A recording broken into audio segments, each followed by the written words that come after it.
you going, guys, and welcome back to another episode of What Do You Do for a Crust? With us today, we have a strategic leader, and I know that for some that'll sound very broad or very generic, so I'm very keen to unpack, but thank you very much for being here. No problem. Look forward to it. We'll do in good fashion. We'll get started with our fast five and sort of go from there. Pros and cons of being a strategic leader? Oh, the pros outweigh the cons, I'd say. The pros are you get to meet incredible people with incredible stories. And I've always thought the role of being strategic in your leadership is around how you craft those stories and make them work for the biggest impact. So cons, I would say, are very few. But there's obviously, like any role, there's time pressure and there's people who want to have strategic decisions made as quickly as possible, but I think that's more generally the systems that we interact with rather than the individuals that are part of building strategy. So, yeah, there's very, very few cons, I would say, to working in strategy. Very fair. I mean, that's definitely a plus. I do sit down with a few people and, yeah, definitely the cons outweigh the pros and you go, oh, okay. Key attributes and traits for someone who wants to be a strategic leader, sorry? I would say I've always thought of strategy and management being really different and like leadership in particular. So, you know, I kind of stick to the old additive that you lead people and you manage, things. So for me, being in and around people, comfortable and willing to form personal relationships with people on a professional basis and really lean in and learn and listen intently, for me seems like the key trait, I think, to any kind of strategic leadership. So, and that's something I'm really interested in people and stories and purpose. So from there, the rest of the doing seems to take care of itself. As long as you can be comfortable around people, then you've kind of got your key attribute, I would say. Fair enough. Yeah, very fair. It comes with an avenue of confidence, and I definitely want to unpack that afterwards because I know you've done a lot of public speaking, you've done a lot of owning and running the room, which is can be quite intimidating for a lot of individuals. How did you get into it? I guess that started from when I was, fairly quite young.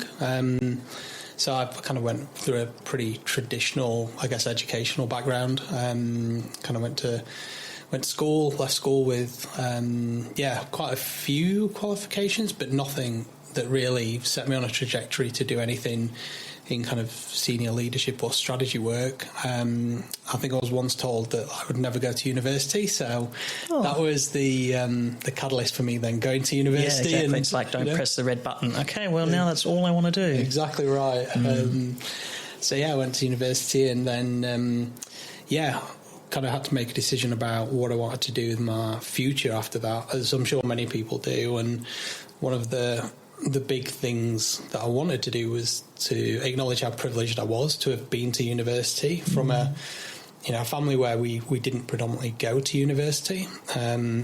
So I decided to invest more of my time and energy into what does it take to get into the not-for-profit sector? What does it take to make the world a better place and not see it as something that has to be, in air quotes, achieved, but how's my work going to contribute to a better world for, it sounds cliched, but like my children and their children? Yeah, not at all. I think it's a really quite a lovely, consideration. Absolutely. Yeah, so I started off in museums and heritage sector and fell in love with not-for-profit work, and that manifested into different roles. And every day was a school day, so I was always eager to learn and to be blessed to be around incredible people who were so knowledgeable and still are. So I just learned as much as I could in every role, and I'm still doing that now. So that's kind of how I got into it. I think that sounds like a very impressive trajectory, realistically, given what you're doing as well and the complexity that come with that. Growth opportunities, what kind of, because it is, obviously a senior level, it definitely comes with that avenue of, I guess, yes, obviously strategy, but, planning, governance, policy, it affects everything. We are talking big details here because, without a good strategy, what is a business doing, whether it is a non-for-profit, whether it is public, private, whatever it might be, you need to have a good strategy, otherwise ultimately you're going to fail? I would say there's so many opportunities and avenues to pursue for growth, be that public, be that private sector.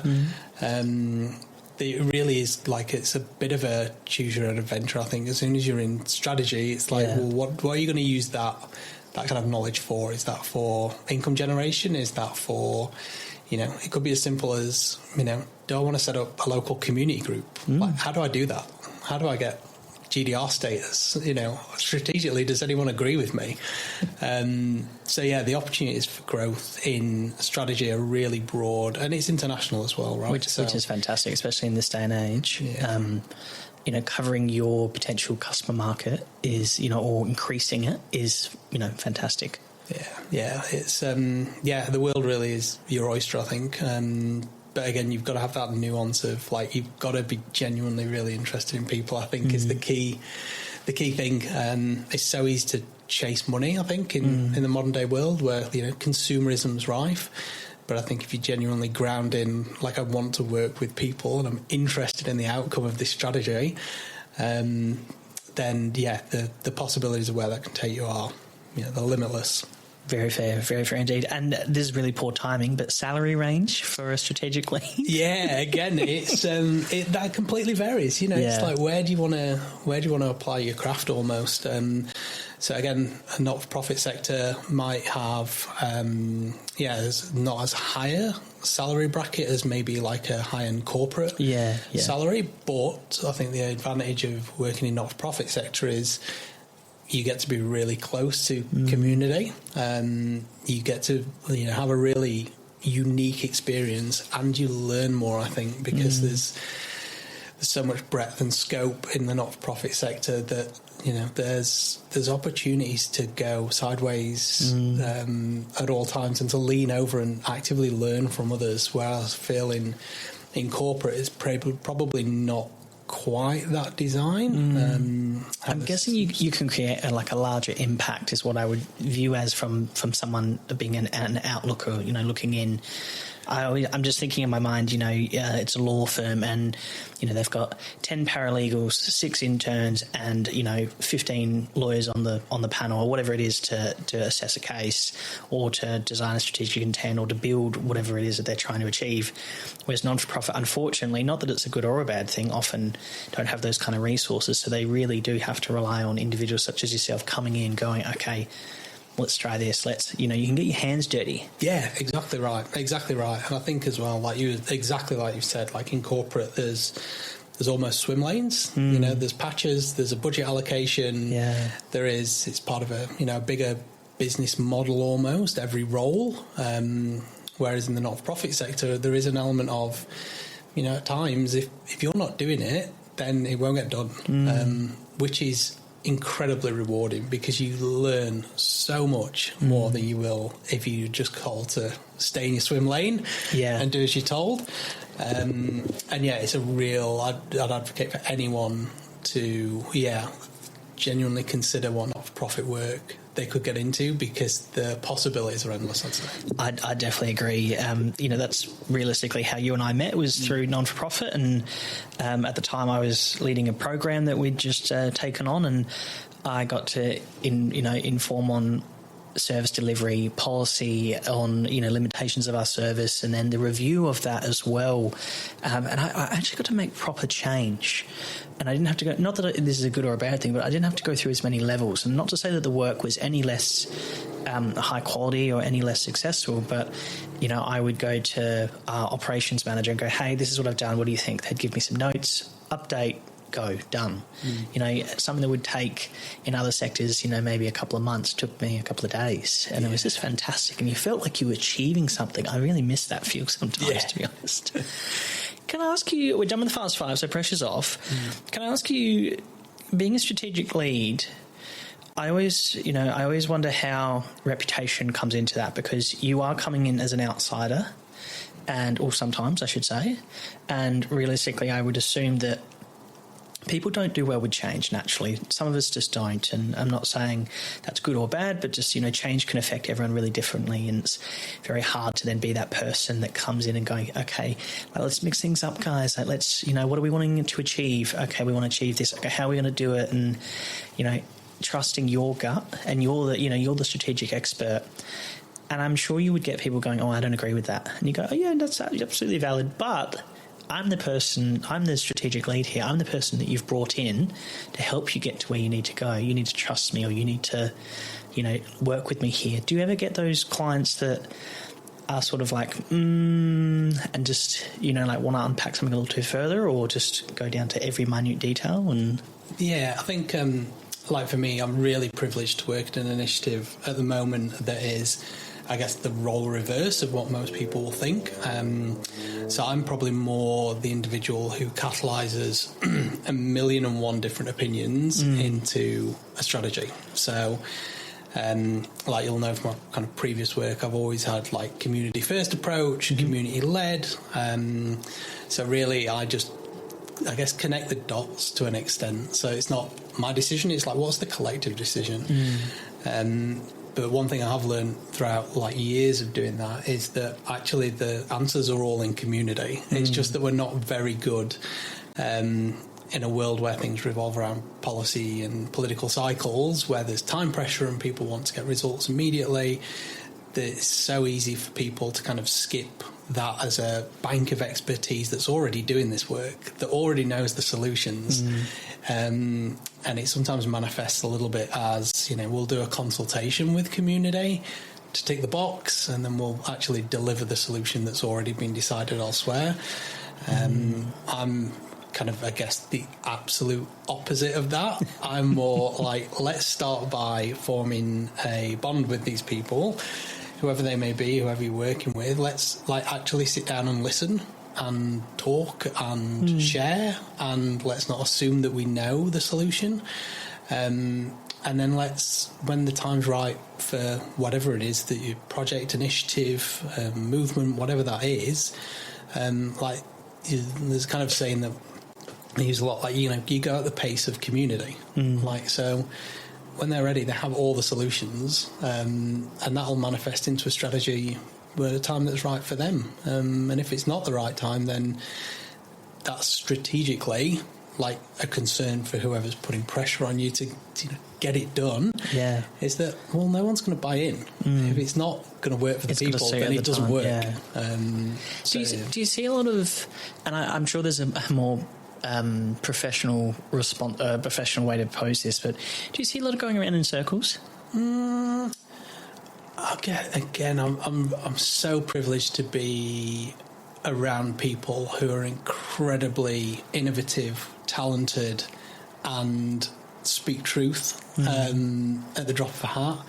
So I work with incredible communities that will say if we're going around in circles, which makes my role so makes your job easier. To a certain point. All right, no worries. Let's shift then. But there is an element of, I think, I wouldn't say going around in circles. I'd say probably there's an element of having to ground sometimes and slow down. That I think again we've become accustomed to in, certainly in kind of Western culture of speed is key. Speed, fast, delivery, repeat. Real industrialised processes, and that for me it's almost lazy strategy to an extent. Unless it's grounded in truth and honesty and listening, then you're just creating a checklist of things to be done, because that's more an operations plan, right?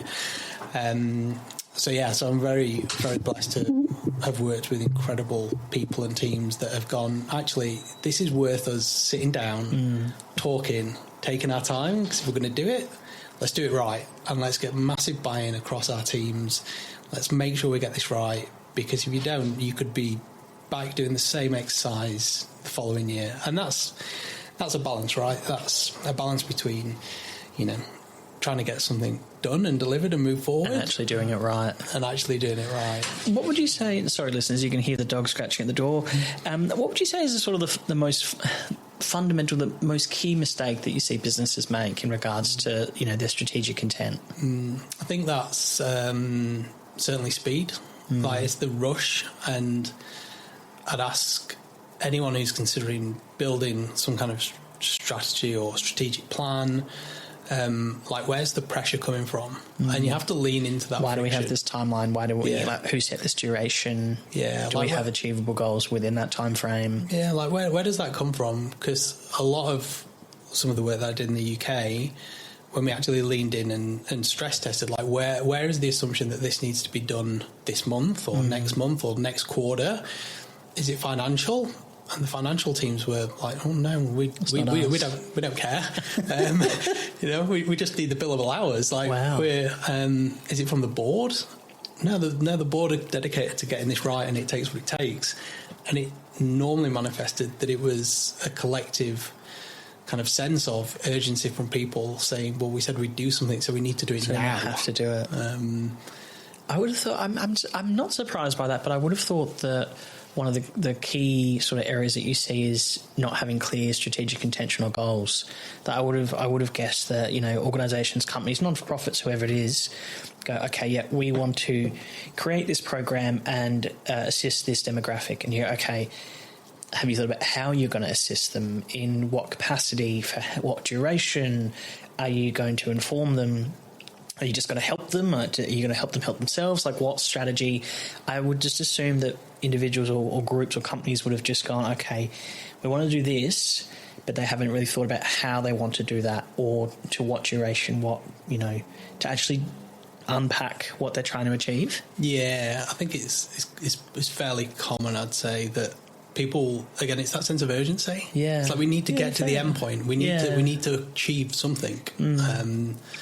Which is fantastic, because that's a great motivator. But I think when you slow down and you go, well, why do we want to achieve this? Is it just our current economy that we just, things have just been ingrained as that we have to do it quickly, or, that funding might run out, or there's going to be staff movements, or, we were talking before about offline, when we were offline, that we were talking about how, things constantly change, and we don't often give ourselves enough time, and whether it's politics, whether it's funding, whether it's grant avenues, whatever it might be, there's always that time constraint that just seems to be the major pressure. So you make a very valid point. Yeah, I think it's, and those time constraints are something that, like, I actively want to lean in more to that tension, and especially with, funders, with government, with whoever is looking to do things, because I think it can be slightly terrifying to ask that question, like, what is the rush here? Like, and where is that coming from? Is that us? Is that the funder?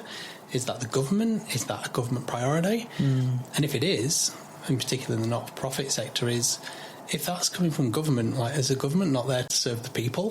So if the people want to go slower, they absolutely have a responsibility to slow down, or they're not going to achieve what they want to achieve, or are going to harm community. And in many cases, like we see with consultations and projects that are delivered with very scant evidence or timeframes that have been informed by, actual people who those decisions affect. So, which is a shame. It's just such a shame. Yeah. Interesting. Okay, can I ask you, because we should probably unpack this a little bit further for the listeners. If I'm an organisation and I've won I'm pulling this out of my ass, obviously. I've won a $5 million grant over 5 years, so $1 million every year, and I want to improve mental health for young women from 16 to 25. And I go to you and I go, okay, we need some strategic guidance here. We need a strategic lead to come in and help us achieve that goal.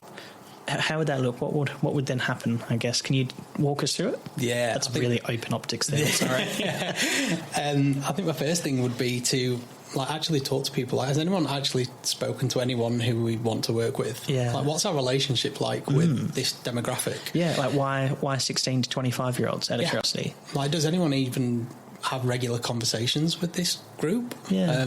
Have we sat and actually spent time with them?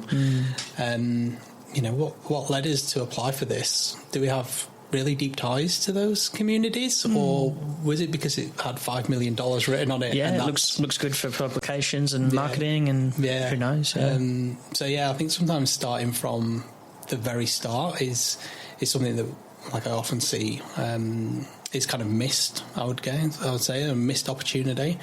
And if it was in that example that you give, there's an element of going, well, if we don't actually have any of these ties, like, how realistic is it that we're going to make any real progress over this duration? Because for me, the first year could well be spent just talking to people and gaining the trust of those individuals we want to work with. The additional 4 years could be actually implementing real change. Yeah, it could be. And there's, I mean, even in that time frame, which is, again, quite unique, quite a blessing, right? 5 years, wow. Is like, what does the end look like? What does year 5 look like? Are we creating a big cliff that we're going to, topple off at the end of 5 years? Then leave people behind? As whoever's funded this, have they considered that? Is this 5 years, or is this 5 years with a view to maybe having a real intergenerational change and sustaining this past 5 years? What does that look like?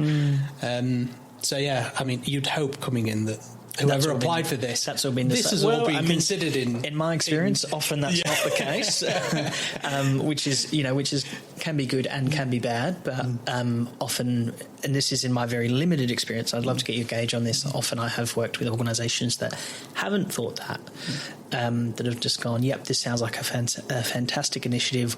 We want to be a part of it. We don't know what we want to do, but we just want to be a part of it.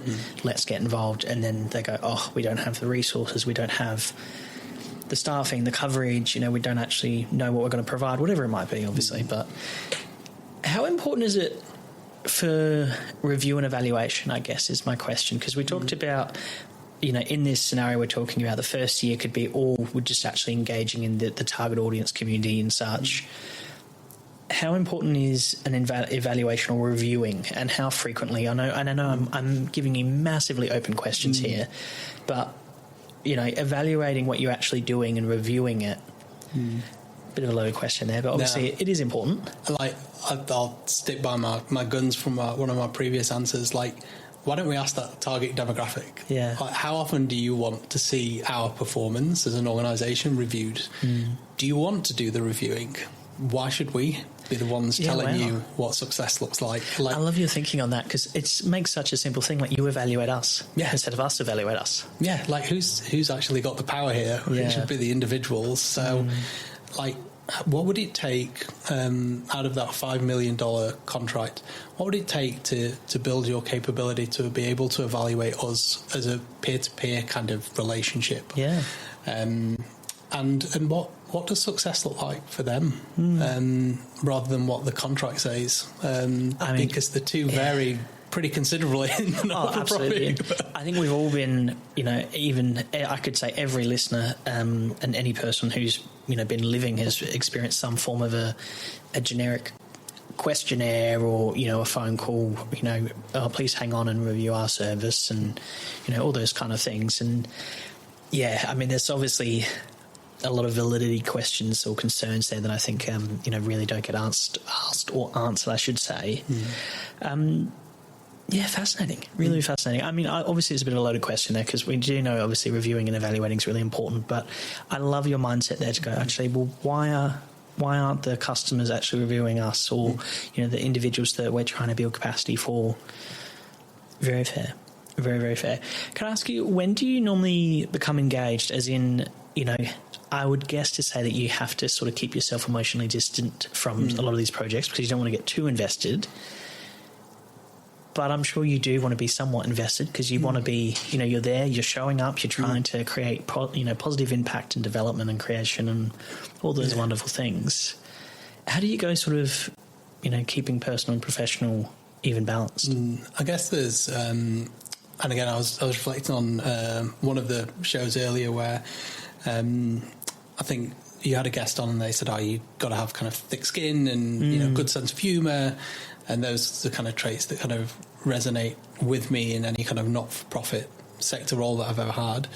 But I think I've always tried to get into roles roles, or been fortunate enough to kind of be accepted in roles that I'm genuinely really interested in. Like, I genuinely want to know where we're heading and what the outcomes look like and what change looks like, and I'm really dedicated to them. But again, I guess with, I've been around this kind of work for 20 years, so you do come up with your own mechanisms to almost go, okay, that's work. But I think in any role, I don't think I've met anyone in any sector who can't at times have their work affect their personal life. That's just naturally, you know, it just we get emotionally invested, even if we're not intentionally trying to, or we do try and distance ourselves, and it doesn't happen. Yeah, that's it. So yeah, there's no magic key to that, I guess, from a personal perspective. Like, you know me pretty well. Like, I'm very kind of proactive with my mental health, and yeah, kind of keeping an eye on it. So I run, I lift weights, I spend time with my kids. And so you've got to have those off periods as well. Yeah, exactly. And regrounding, like, sometimes you've just got to be in nature. That's a big help. Very fair. So yes, it's a bit of probably more self-management than a magic ingredient that could be. Yeah. Very fair. Can I ask you, this is a bit sort of left field, but, obviously, like you mentioned, you've been in this sector for 20 years. I've known you in a professional capacity, and I've seen that you're a fantastic public speaker. You absolutely own and run a room. I've seen you hold forums with over 100 people, chair panels, and it just looks like an absolute walk in the park for you. And I think most people would be shitting bricks. How did you build that confidence? And I know obviously 20 years, but this was a few years ago now as well, so it wasn't 20 years. But for the listeners out there that are going, oh, I'd love to improve my general confidence, my skill and ability, my public speaking, because I'm just picturing you at the head of a table in like a board or a chair meeting, or with senior managers or CEOs, operation managers, directors, whatever it might be, and you're going, okay, we need to do this, or how can we haven't actually gone out on the ground and spoken to our clientele, and it takes a certain kind of confidence that comes with that. How have you done it? Yeah. Incredibly flattered, Ed, because it's still certainly true. Yeah, I guess I have a real test and learn mentality. So I've always had that. So there's never such a thing as like a perfect presentation. Like, it doesn't exist. You watch political speeches, you watch huge high pressure environments where people are presenting. Like, no one's actually concerned with whether or not you slip up. Most people are interested in the content and like what it kind of resonates for them. So yeah, there's no such thing as perfect, I would say, is the first thing. So that's the pressure off, right? It doesn't have to be perfect. The second one is, I guess I build quite a lot in my mind, and I'll map it out as well. So if I was to do a 20-minute speech or presentation or chair something, like, I'd break that down into like 4 sections. So I go baby steps, and how do you eat an elephant? You eat in baby parts, as the saying goes. So I go, okay, well, let's break it down. We've got, what are we trying to accomplish? And we've got 20 minutes. Okay, so we've probably got like maybe 2 points we can get to. Okay, so what am I going to do in those 20 minutes that meets that threshold of like success for me and for my audience around those 2 points? Like, what do I need to say? What can get left out? And you tend to find that when you build from like bit of a structured approach, that you actually end up with more content, and you're cutting things down, you're cutting things out, and you're kind of having to refine yourself to be like, what are the key things I need to say? You've only got 20 minutes, but you could talk for 2 hours. And then from there it becomes like one thing I think no one really shares, and it's, again, to try and make yourself look incredible and like you can just walk in and do these things.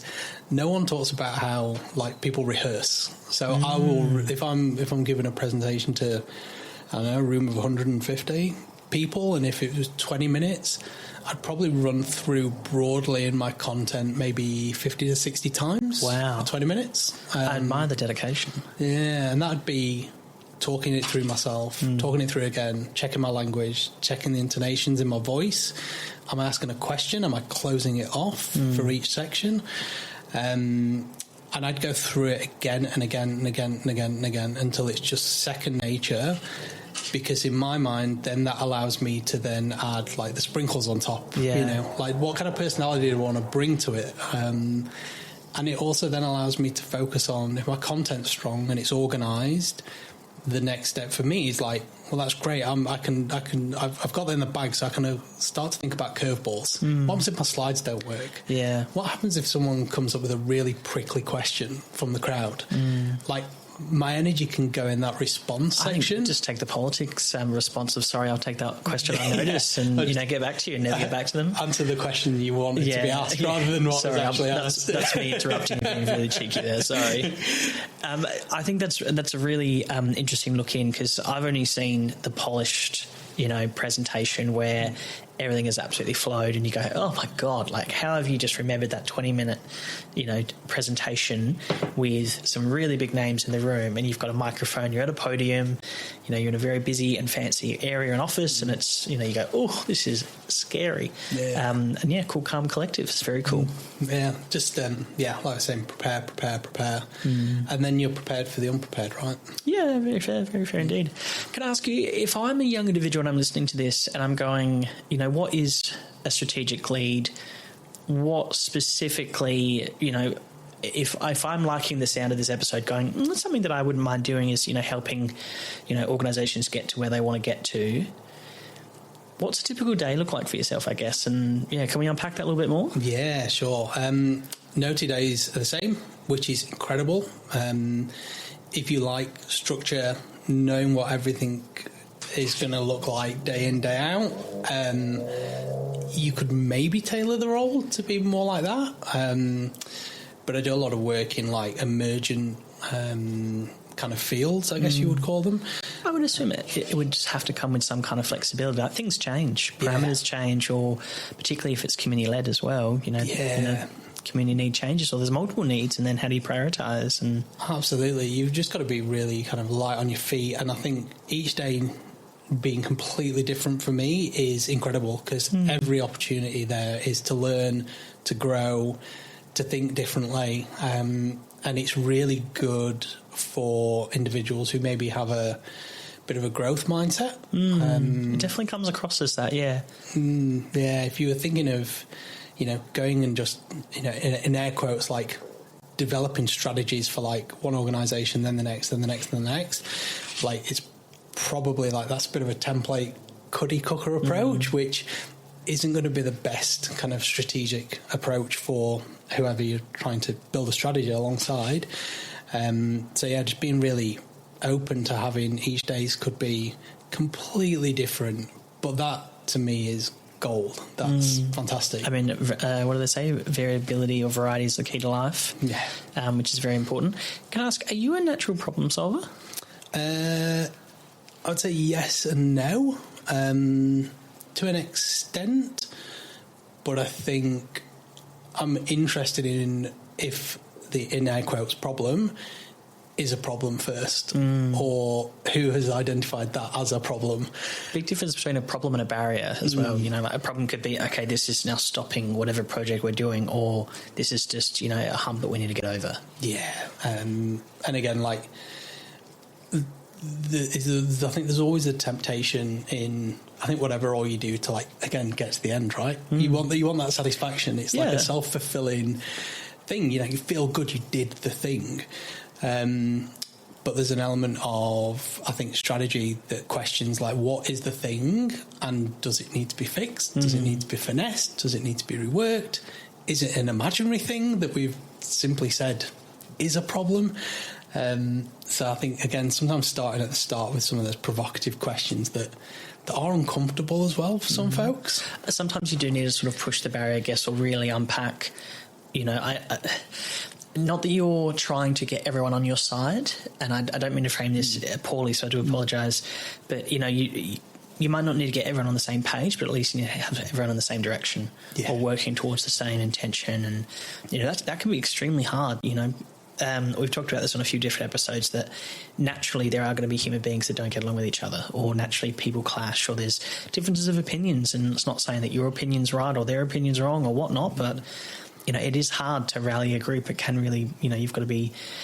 I'm just trying to think of all the things that you need to be across as a strategic lead or a strategic leader. You need to have a really understanding of standard project and program management, governance, policy, probably risk, probably, community and public intention and multiple demographics, socioeconomic challenges, finance and budget constraints. The list goes on.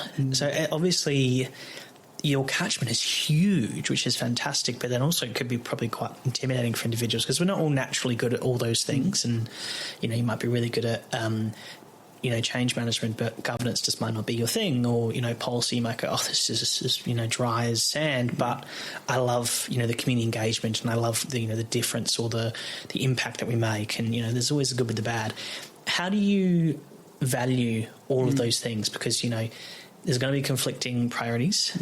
And how do you go, okay, well, we need to get... So what I'm asking is, what does the strategic lead prioritise first? Do we need to have a core plan first? Do we need to have a core intention first? Do we need to have a core, actually understanding what the problem is before we even try and fix the problem or put a timeline to it? Like, how's that look? Yeah, I think, again, go talk to people first. Okay. Like, that is first priority, before even anyone considers writing a single word just on actually get out strategic plan, on type that into a Word document, a blank one. Yep. Let's just put the computers away for a second. Let's go and talk to people. Let's go and really unpack what's happening here.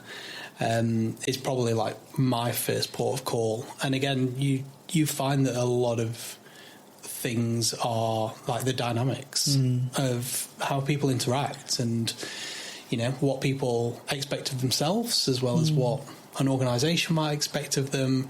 So it's okay, let's get some context before we start this journey together, and let's get in a room, let's connect, let's actually share. I'm apprehensive about building a strategic plan because I think it's going to detract from the bits that I'm interested in. So if I stick with sorry to interrupt you, so if I stick with the scenario that we were talking about before, 5-year program, 5 million a year, we talked about potentially the first year of just purely engaging with the public or the community we're intending to, or, to understand the problem. I'm guessing, it could be through community forums, communities of practice. It could be community centres. It could be local non-for-profits in that sector or area. It could be local council. It could be local government members. Am I on the right path there? Yeah, I think you are. I think the big one, I see it as, is, if you want to ask systemic questions, then you have to see the whole of the system, which involves every last nook and cranny of policy, government, community, you name it.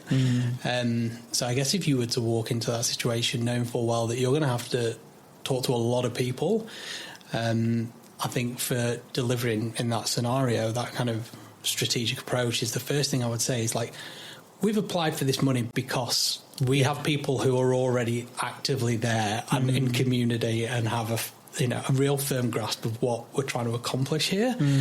I think one of the biggest shifts we see in not-for-profit is sometimes, bringing in individuals from outside of a community with, in air quotes, expertise to fix a problem for a community. That invariably normally doesn't go very well ever. And I would presume to say, if you haven't engaged with the community, it's kind of like... so for the listeners, I'm bald. It's kind of like someone going, okay, well, Ed, just grow your hair. And I'm going to go, well, that doesn't work for me. I can't just grow my hair. Otherwise I bloody would have, you dickhead. So, someone out there just literally coming in as an outsider going, okay, well, just grow your hair. Well, no, I can't do that. That's not a possibility, or it's not, it's not going to be a benefit to me. It's a very Neanderthal example, but... That's sort of what I'm taking, is that often if there's someone coming out, they're not actually going to fully engage with a proper way. And I shouldn't say proper way because that's not correct language, but an intentional way that's actually informed by the community or the target audience you're wanting to assist or help or whatever it might be in that kind of avenue. I mean, like, one of the first questions, even then, just thinking through it, was like, there's been $5 million allotted for this region or this demographic. Is like, do those people think that they need $5 million for something to be solved? Like, how do they get to 5 million? Yeah, how's a millionaire? And like, so the example I just gave of 16 to 25-year-old females, what are we actually targeting? Are we targeting domestic violence? Are we talking education? Are we talking cooking classes? Is it metropolitan? Is it regional? Is it a specific area? Is it, is it sexual education? Obviously can expand. Like, the question, again, I would strategically ask is, if we have a really good relationship with these individuals in this community, like, do they feel like they need to be fixed? Is there a reason that we have been given $5 million for them to, again, in air quotes, have a problem fixed? Because, again, there's often times when we see funding flows into community because of a perceived issue, and you talk to the community and go, that's not the issue here. The issue is actually something systemically... Cause and effect. Yeah, completely detracted from that. And we cannot for the life of us see why $5 million has been put into that pot, because if they'd have just come to talk to us and used our expertise to navigate this challenge, they would find that this is not about that demographic. The more that you and I unpack this, the more I am guessing that your frustration around politics, not to get too political here, but from an outsider, I don't have great strategic knowledge or skill. I definitely don't have good knowledge or understanding of politics, but I always sit there and go, that's a waste of money, or money could have been better spent. From a strategic lead point of view, you must be going, how the hell did they come to that avenue? Or is this just literally a promise that was made that it appears that we're doing something, or it's in that, we talked before about timelines being one of the major, or if not the major errors or driving forces around trying to make change or inappropriate change or whatnot. Yeah, I don't know where I was going with that question. I guess just more that you're probably like, what the hell are they doing? What's the world doing? I think it's... but you are very positive as well. Yeah, so. I'm incredibly positive, and I think if there were more people in positions of power, and that's across the board, right? That's politics right the way down to community. If more people, I think, lent in with a mindset that they might not know the answers, and that there's an opportunity to think differently about how things are done, and to also know that we've got a responsibility to challenge how things are done, I think we'd have a much more equitable resource flow into community. Is my diplomatic answer. Very fair. And I'm sorry, I didn't mean to set you up there, and I probably went a bit too political, so apologies. Can I ask you, with the core fundamental skills of a strategic leader, anyone in that sort of area where they're fully assessing and going through a full project from start to finish, are you a natural planner in your personal life? I would say probably yes. My wife would probably say no. I guess I do plan. I do like a plan. But the only reason that I like a plan is because I feel like that allows me in my personal life to then focus on the things that are even more important. So it's a little bit like the presenting. It's like, okay, well, let's get the basics down really well, and then we can kind of go and play. We can go and explore. A little similar to that is, if we can call some buckets of work almost, then great, let's go and explore those buckets worse. Let's go and test and learn together in these buckets. Let's pull some levers of change. Let's see where we can really take this. So I think having a plan allows you to structure some of that, because there's so many possibilities behind any strategy, and it's difficult to know where to focus. There are 1,000,001 possibilities, 1,000,001 variables, 1,000,001 opinions. So you can somewhat exhaust yourself, I think, without a plan. It can be, choose your own adventure every day is incredibly exciting, but it can be incredibly mentally tiring. Oh, I can only imagine. I mean, I'm guessing that your flexibility and ability to have to pivot and shift or change would be sublime, because realistically, there's always going to be outside considerations that have come into effect, and I don't know, you get in, you're with an organisation, they've got that intention. Stick with the same example I gave, and we go, yep, we want to target individuals from 16 to 25, and we want to try and do this. We haven't really done enough, finding out from the community, and then 6 months in you find there's someone doing a very similar program, and we're just reinventing the wheel. Okay, we need to adapt, pivot. Let's try and do a little bit different, or can we work in conjunction with them, or whatever that kind of covers. I keep reflecting on your role, mainly because I think just the level of coverage that you have is fundamentally insane, but also probably fantastic. So I'm guessing for the listeners out there who are going, actually, I really want to create change and difference and have an impact across not just specific things, but across a varied of things. All those things I listed off before around policy, governance, procedure, actually proper change, staffing, finance, budgeting, all those kind of things you have to be across and, aligned with the strategic intent. It's a great way to actually have, and I hate the saying a lot of fingers and a lot of pies, because I don't think that does it justice, but you have great involvement in a lot of aspects of what an entire project would be. Yeah, absolutely. You get to literally be a little part of a little bit of everything. Yeah, which is cool. Yeah, which is great. I constantly hear people going, okay, yeah, I'm in policy, but I don't know the constraints of, the strategic intent. So I don't know what the policy needs to achieve in 5 years. Or, yep, this is the budget for this year, but I don't know what the budget's going to be for next year. Or I didn't do the contract negotiation, so I don't know if it's going to continue after 5 years. Do we need to have contracts for those staff past the 5 years? Whereas your role, you would go, okay, well, what's the intent here? What are we trying to achieve?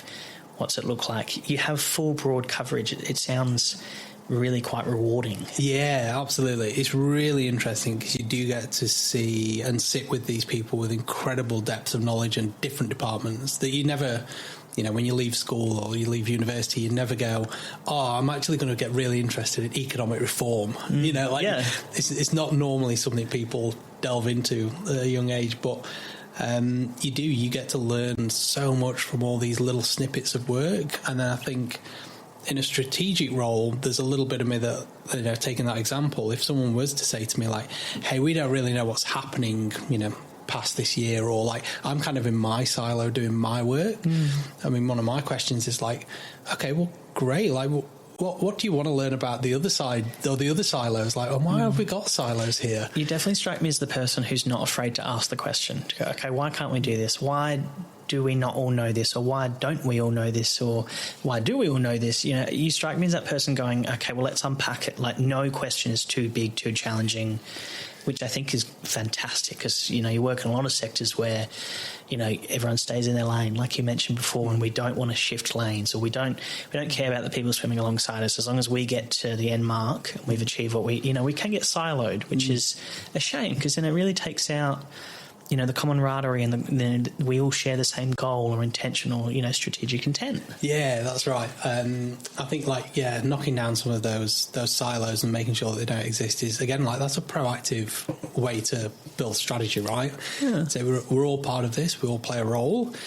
How certain teams galvanise that or move that forward is kind of dependent on what organisation or business it is, but you lose so much when people are siloed. There's normally someone who's, really far detracted from a little body of work you're trying to move forward with that, economic policies for the next 10 years or, whatever it may be. And there'll be someone within that organisation who absolutely has that answer, but they're in a different department. So no one asks the person from over there, but their idea will be the one that you go, we can build from that. That is, we never saw it from that perspective. So I guess I see all of those individuals within an organisation as being like, everyone's got something to contribute to this. Yeah. And there's so many people that will surprise you in different roles because they're unique, right? They're seeing it from a finance perspective or from 100%. A programme perspective or from a policy perspective. So let's bring all that together. Let's put it in the pot. And then let's try and start doing some sense making around that. I love your mentality on this. I could talk about this all night with you, I reckon, because I remember being a policy officer in a few roles ago now, and I was the first person for the problem to come across their desk, and I would be the first person to make the draft. And when it would come back to me, it would be covered in red pen. No worries at all. And one, your ego gets cut down very quickly because you think, oh, I'm doing such good quality work. And you might be, but just everyone has difference of opinions. But my mindset changed over, I think I was in that role for 18 months, and my mindset changed because I was a person starting it, and it was so much easier for then my seniors to understand the issue, understand possible ways to fix it, and then to ultimately, make the decision to go, okay, yeah, we think we should take this pathway because of this reason. And, you stop you stop taking it personally, and you start actually going, well, I started the process. Yes, the initial draft has completely changed now, particularly because I was a policy officer. But at the end of the day, the policy got done. You started the process. You've implemented change. You've helped start change. And, that's still just as rewarding as having the final version go through. Yeah, absolutely. I'd never think of whatever strategy it is or whatever strategic body of work that I'm working on as being owned by me in the slightest. This is a collective decision. This is a collective body of work. Everyone's got a little bit of buy-in in this. Yeah. So if this flexes and changes in the next 12, 18 months because it needs to, fantastic. This is a live strategy. And I think that sense of ownership and, I need to be the one, moving it over the line, or I need to be the one that, does, in air quotes, the thing.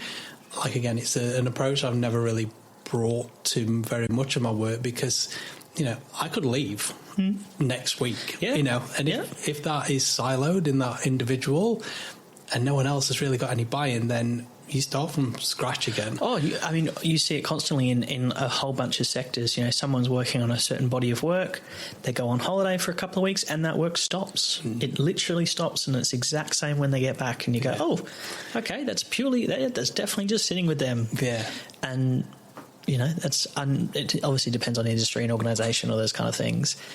We've talked a lot about the positivities of strategic intent, and I hate to end on a negative of strategic intent, but do you ever see organisations, whether they're organisations you're working with or for, or just other organisations, and you go, yeah, I wouldn't have done it that way, or yeah, geez, God, they really rushed into that, or yes, they definitely did not connect with their intended community, whether it's a non-for-profit or whatnot, and have really gone about it the wrong way. And not that you would judge, because you're very much a professional, so I know you wouldn't judge, but have you worked with organisations and you've gone, hey guys, I generally think we're going a little bit left field here, or we are going down the wrong path? How do you...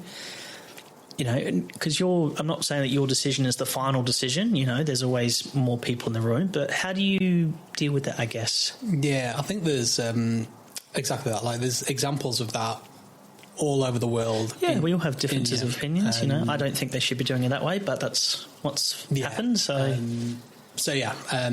think everything's learning experience. I genuinely do. Again, it comes back to the original question, who am I to judge that this is a negative experience? Yeah. I guess if I don't own this work, you have great self-reflection there, I've got to admit. Yeah. So I may have an opinion about something, but hey, listen, if the people who are actually benefiting or interacting with this strategy are fully endorsing it and are getting value from it, surely my role is to add value rather than say that's actually not how I would have done it.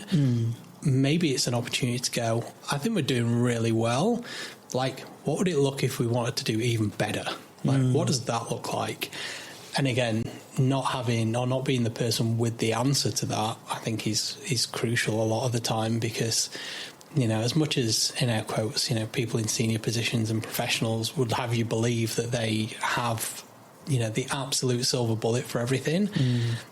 They really don't. They're just humans at the end of the day. We're all people. We all make mistakes, and some of us more than others, and all those kind of things. There's a theory that we've talked about a couple of times on this podcast where the higher you go, and this is, obviously we're talking workplace hierarchy, the higher you go, the more removed you become. And we had a CEO on a couple of episodes or a few episodes ago now where obviously, like, you know, she's getting briefings put to her and very much given big picture things and doesn't know a lot of the nitty gritty, and then had to make decisions on those. And we talked about, you know, the difficulty in making those decisions, not knowing the full picture and having to trust the people around you. And it was really quite interesting. And this is why I think what you're saying really resonates with me around actually properly engaging with that target audience, because yes, there's always going to be people at the end of the day that make the ultimate decision, but if you've done your due diligence at the start and actually done a proper investigation of what you're wanting to do strategically, I mean, you're more likely to have success, I would presume. Yeah, that's right. I think, again, I don't know, I wouldn't say a purist, but I genuinely want to talk to the people who any decision's going to affect. And I genuinely care about what they think and what they say. And whenever I converse with them, it's almost like getting expertise, and it informs real life experience. It informs everything for me. So I'm genuinely really wanting to be connected with the individuals, whatever strategy it is or whatever sector you're working in. Like, who does this affect? And let's really talk to them. But again, there's times when you can't have the breadth of engagement maybe that you'd want, and that is a challenge. I was going to ask you that, you know, if we're sticking with that same scenario of 5-year period and you've spent the first year, you know, investigating, is that enough? You know, do you set a sample number? You know, regional coverage, metropolitan coverage, all those kind of things. Do you have predominantly more individuals that are closer to that 25 age range or the 16 age range? You know, there's so many variables there. How would one go about setting an appropriate, and again, this is really open-ended question, so I'm sorry. How would one go about setting an appropriate avenue where you know you've done enough investigation? I think the key to that is, like, in that example I gave 1 year, is like deep listening before we start forming strategy. I mean, that's 25% of the entire project plan, project time frame. There'd probably be an element of me that, like, if I was really going to push and, like, I really wanted to do, like, justice to this initiative, I would say, like, so we're going to have people there all the time though, right? Like, we're going to do the first year of deep listening, but we're going to have someone who's, like, a point of contact. Every 3-month period, there's an avenue to go out and see if there's change of opinions. And there's got to be someone embedded, surely. And again, I know this is subject to... I'm giving you very wide parameters there, so that's very fair. But I guess that's what I'm curious about is, you know, is 25% of the entire project time frame enough? Is it not enough? Is it, you know, because I would look at it and go, well, this is $5 million. I want to make sure we're getting some good changes and, you know, implementing some real change here. Why not keep, you know, reviewing, and every year, okay, well, we do change, or every 6 months we're reviewing to then inform our next 6 months, and, you know, all those kind of things. Yeah, I think exactly on that point, I would undoubtedly talk to the individuals, but it comes back to my point. Normally things are told, even on 5 years, there's such a time constraint, right, about, you know, maybe having a year before, or maybe even, you know, a year, 6 months, depending on what that contract would allow you to do, to genuinely want to go, we are going to listen before we do anything. Put all our assumptions to one side. We're going to ground. Again, you would hope in that situation that those links are already in that community, and that's why those individuals are doing that initiative. It's a finance company, and they've gone into community community group homes, and you go, that's a bit left field. And but again, there's, like, for me, there's no, like, there shouldn't be a disconnect from those relationships that are built in the first year. There should be a continuation, and those individuals. Again, there's so many variables about what you could do with this. I don't want to get into, like, the operationals, but, like, there should be a steering committee from those individuals actually informing that strategy and holding the people delivering that body of work to account and having a conversation with them and being able to not wait for an evaluation kind of loop or time frame to go, hey, you're getting this wrong. Like, it should be a phone call. It should be like, I know who's working on this. I'm going to call them and say, I think we may need to change things up because it's really not working for us in community.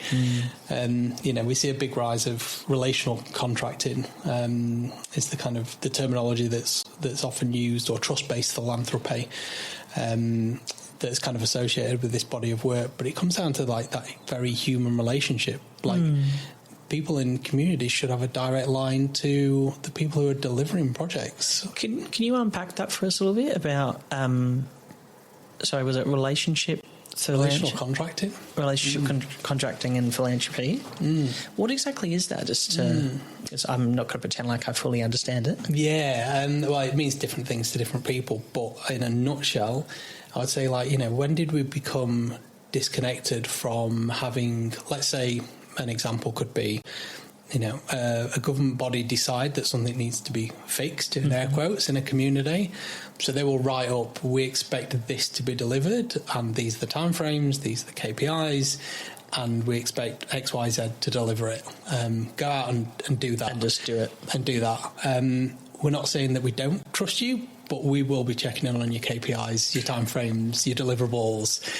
Like, that to me doesn't sound like trust. Not really. Yeah, we're going to keep a close eye on you guys. Yeah. Whereas what we see in many kind of forums that I'm in is there's a shift to be, actually, if you have a really strong relationship with a community and you're wanting to invest money in that community, and it is an investment rather than a charitable donation or trying to fix something, if you're investing money in that community, why, and you trust the individuals, why would you not give them autonomy over how that's spent, what the deliverable is, when the deliverable occurs, how it occurs? Because if they're the expert, why do you not trust them? Yeah. Very fair. My mind's rattling now to go, okay, building relationships in community, trusting the individuals, they're the ones that are actually going to create intent. It sounds like a bit of a win-win to a certain point. Yeah, it certainly is. Certainly is. Very, very fair. We are getting to our time, I got to admit, but I want to keep chatting to you, I won't lie, because it's really interesting. I think, for those individuals that are listening going, I really love the idea of having so much coverage, having such, involvement in the implementation of change and how, a good strategy can really create a difference. What are some things that, individuals that are thinking about getting into, this sector or non-for-profit, working with communities, working with non-for-profit organisations, what is it something that they should probably know to give them a bit of a heads up? And again, very open-ended question. What to know? Strap in. It's going to be a hell of an adventure. It's something I would say. Lots of change. Lots of change. Again, systems and the world never stops moving. So the element you may start in, if we were to call, in air quotes again, like an industry of not-for-profit, where you start will undoubtedly probably not be where you finish your career if you were to see it through to the end. And that's an incredible blessing, in my opinion. You get to learn so much, you get to kind of see different things from different perspectives, you get to travel, and before you know it, you've built a really strong kind of network of experiences and knowledge from people who've really openly gifted it to you and passed on the torch almost. And it's a privilege to be accepted by so many different little buckets of work in different places. It's an incredible adventure, I would say, working in the not-for-profit sector, and one that I've always thought it's a privilege to work with community. I definitely agree with you. You will meet and work with some fantastically passionate and driven and so invested in helping others, which you don't find in other sectors, unfortunately. But okay, thank you so much for your time. Thank you so much for giving up your evening. This has been incredibly enjoyable chatting with you, and I feel like I've gained so much more knowledge around strategic intent. Thanks for having me. Enjoyed it. Thank you very much. Cheers.